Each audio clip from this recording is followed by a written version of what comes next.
سب سے پہلے تم یہ بتاؤ کہ تم نے کیا کیا کھایا، دنیا میں تم نے کیا کیا کھایا؟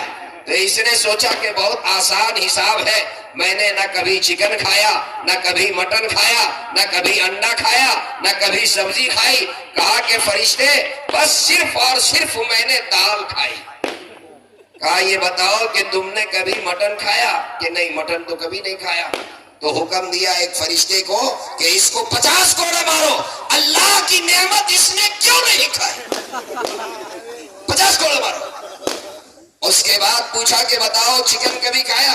کہ نہیں، چکن بھی نہیں کھایا۔ دوسرے فرشتے کو حکم ہوا کہ اس کو 50 کوڑے مارو، اللہ کی نعمت چکن کیوں نہیں کھایا؟ ہری سبزی کھائی؟ نہیں، 50 کوڑا مارو۔ انڈا کھایا؟ نہیں، 50 کوڑا مارو۔ اس نے اللہ کی ان نعمتوں کو کیوں فراموش کیا؟ اب ظاہر بات ہے اگر 5 کوڑا لگ جائے تو آدمی صبح سو کر اٹھ نہ سکے۔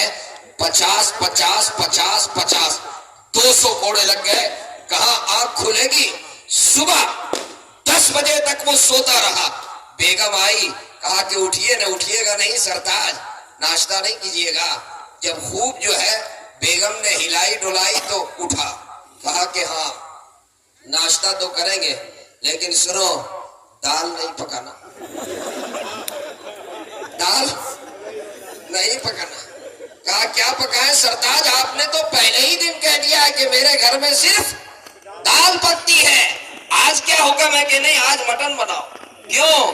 کہا کہ دال کا عذاب بہت سخت ہے، دال کا عذاب بہت سخت ہے۔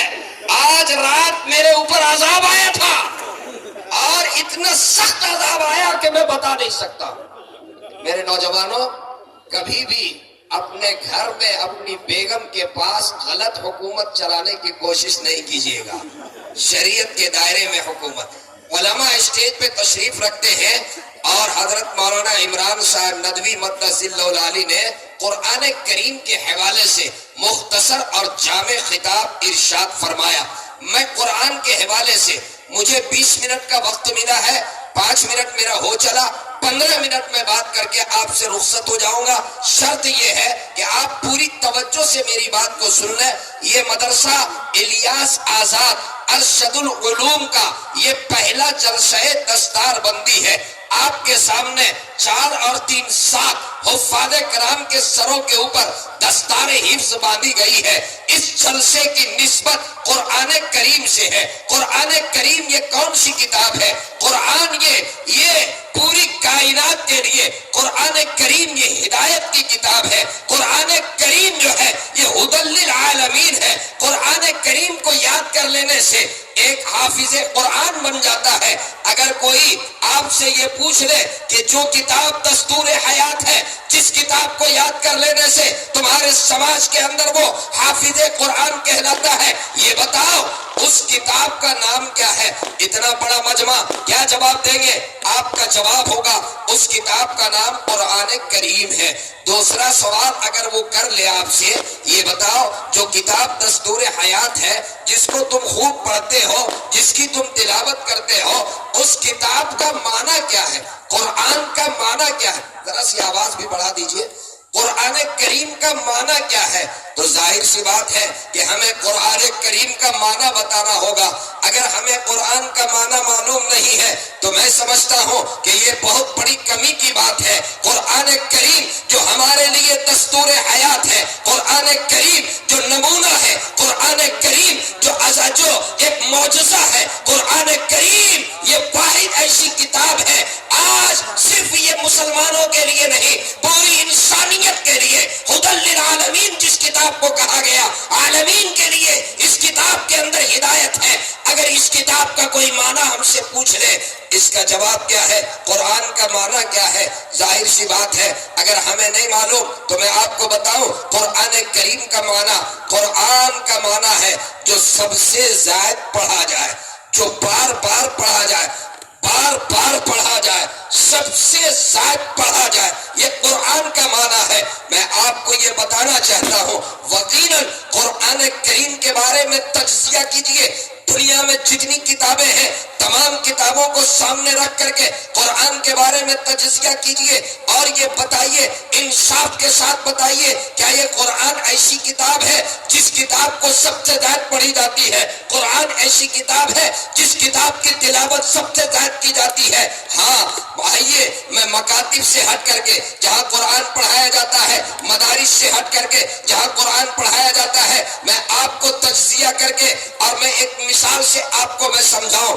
دنیا کا وہ حصہ جہاں سب سے پہلے سورج طلوع ہوتا ہے، دنیا کا وہ ملک جہاں سب سے پہلے سورج طلوع ہوتا ہے، سب سے پہلے صبح صادق ہوتی ہے، سب سے پہلے اذان ہوتی ہے، سب سے پہلے فجر کی نماز ہوتی ہے، وہ کون سا ملک ہے؟ وہ ملک آسٹریلیا ہے۔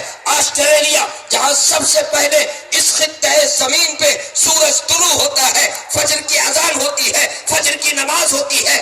آسٹریلیا سے آگے ملیشیا، ملیشیا سے آگے انڈونیشیا، انڈونیشیا سے آگے تھائی لینڈ، وہاں سے آگے ہانگ کانگ، وہاں سے آگے برما، وہاں سے آگے بنگلہ دیش، وہاں سے آگے ہندوستان، ہندوستان سے آگے پاکستان، وہاں سے آگے افغانستان، ہوتا ہوا وہ دنیا کا وہ دریا، وہ سمندر جسے بحر اٹلانٹک بولا جاتا ہے، جہاں پر دنیا کا آخری کنارہ اور آخری سرا ہے۔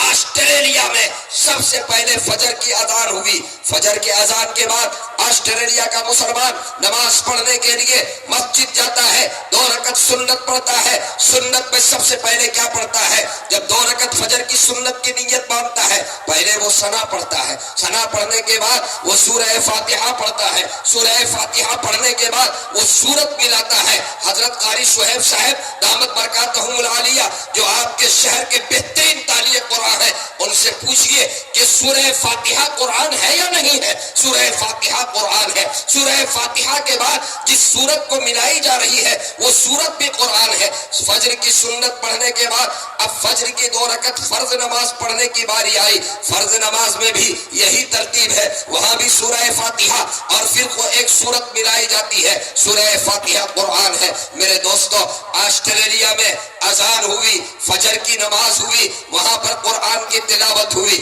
آسٹریلیا سے آگے ملیشیا، انڈونیشیا ہوتے ہوئے بر اعظم کے وہ ممالک جن کو میں نے آپ کے سامنے شروع کیا، آسٹریلیا میں نماز ہوئی۔ اب وہاں سے فجر کی نماز آگے بڑھی، وہاں سے فجر کی نماز آگے بڑھی، وہاں سے فجر کی نماز آگے بڑھی، چلتی چلی گئی، چلتی چلی گئی، یہاں تک کہ جب فجر کی نماز جب ظہر کا وقت آسٹریلیا میں ہوا، فجر بحر اٹلانٹک میں پہنچی تو آسٹریلیا میں ظہر کا وقت ہو گیا۔ اب ظہر کے بعد پھر عصر، عصر کے بعد مغرب، مغرب کے بعد عشاء۔ پتہ یہ چلا 1 منٹ کے لیے، 1 سیکنڈ کے لیے، 1 لمحے کے لیے آنکھ جھپکنے کے بقدر بھی 1 لمحہ ایسا نہیں گزرا جس میں اذان نہ ہوئی ہو اس روئے زمین پہ، اور 1 لمحہ ایسا نہیں گزرا جس میں نماز نہ ہوئی ہو، اور 1 لمحہ ایسا نہیں گزرا جس میں قرآن کی تلاوت نہ ہوئی ہو۔ نہ 1 سیکنڈ کے لیے اذان رکتی ہے، نہ 1 سیکنڈ کے لیے نماز رکتی ہے، نہ 1 سیکنڈ کے لیے قرآن کی تلاوت رکتی ہے۔ پتہ یہ چلا کہ قرآن وہ کتاب ہے جو سب سے زیادہ اس دھرتی کے اوپر، اس روئے زمین کے اوپر پڑھا جاتا ہے، پڑھی جاتی ہے۔ یہ وہ کتاب ہے، اللہ کو معلوم ہے، اللہ چونکہ عالم الغیب ہے، اللہ کو معلوم تھا کہ اس دھرتی پہ اگر کسی کتاب کی سب سے زیادہ تلاوت ہوگی، سب سے زیادہ پڑھا جائے گا تو وہ قرآن ہوگا، اس لیے اللہ نے اس کتاب کا نام قرآن کریم رکھا۔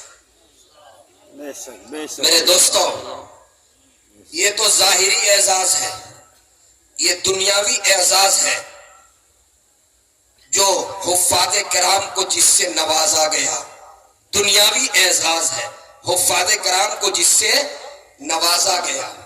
کل قیامت کے دن ذرا توجہ کیجئے، 5 منٹ میرا وقت بچا ہوا، انشاءاللہ وقت پر میری بات پوری ہوگی۔ کل قیامت کے دن جب یہ دنیا اپنی آنکھ بند کر لے گی اور آخرت کی